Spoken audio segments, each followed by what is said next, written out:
natin dito sa Storm XR. Nagtatanong sila kung magkano pa.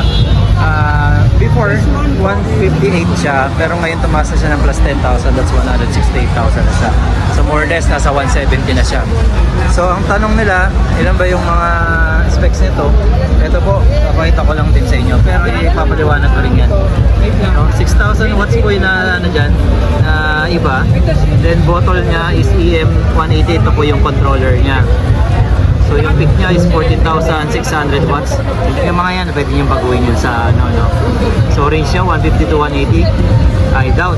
Pwede pa po siya lumagpas ng 200 kasi ako sa 65 amperes or sa 67 amperes nasa 179 tinakbo ko nakaraan.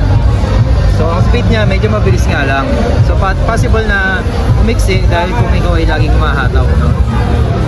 So charging niya 3 to 4 hours kasi type ano na tayo, type 2 na po yung ano niya, yung charger niya, no? So magkaiba po yung size ng harapan at likod. 13 yung likod, 14 yung harap. So may cruise control din siya, regenerative charging, ignition lock, meron yan, anti-theft, screen mirroring, pwede po yan magano. So masyadong madami, no? So ito na po yung pinaka ano niya.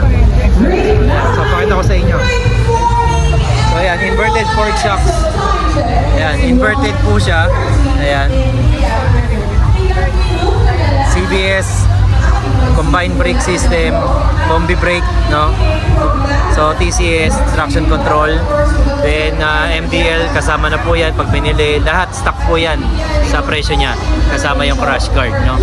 Pwede niya po tanggalin yan kung di kayo sanay dyan. Okay lang din yan. So ito po yan. Ayan, may backpack kasi ako ngayon. So tingnan natin. So ayan, disc brake din po yung likod dito. Then yung shocks niya, mayroon siyang baso. Then 6,000 watts yung kanyang ano. Ayan, nakikita niyo ba? Ayan, 6,000 watts. So ito rin po yung ginagamit para sa registration, no? Tapos yung kaha po niya. Then pwede natin yung seat. Di ba na pwede yung seat kapag nakabukas mo yung ano. Okay, ito po yung touch screen yan, no? Boom. Yes. Okay, system. Ayan. So, ito po na-adjust din po yan. Ayan, pwedeng itaas baba yan. Then, stock din po niya yung side mirror na to. Yung iba, nibili pa aftermarket yan. So, meron din po siya ditong pocket na merong USB. Ayan, di ba kita? Nakikita ba? Ayan. So, may pocket siya dyan. Then, yung kanyang gasolinahan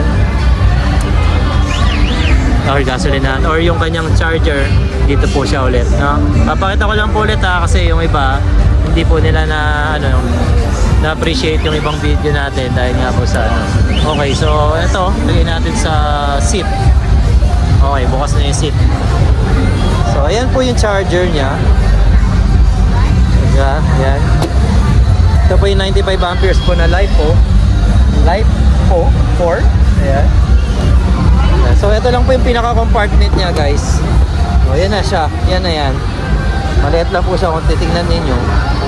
Kasi talagang kinain po ng battery ang lalagyan. Okay, then pwede ko naman magdagdag ng box kung gusto niyo naman yan. Okay, so yun lang po muna. Yan po ang Storm XR na napaka-in-demand ngayon.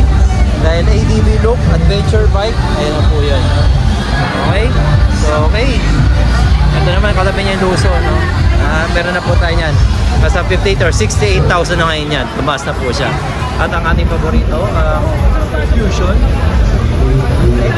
Meron pang ilaw sa gilid, di ba? Then, Silo Pro. Ayan. Then, Voltaris. Ayan. Yung Voltaris Pro, habang nagre-retouch po yung ating dito. Ayan. Retouch. Ayan. So, ayan. Pro lang to, hindi yung Pro S. Iba pa yun. Okay? So, ito yung mga pili. So, Miss Maricel, pakita mo. Ayun. Okay. Ito tayo. So, okay. Once again, Marvin Chua Motovlog po. Maraming salamat po. Salamat din po sa mga nag-subscribe. Subscribe, okay. Bulol pa, no?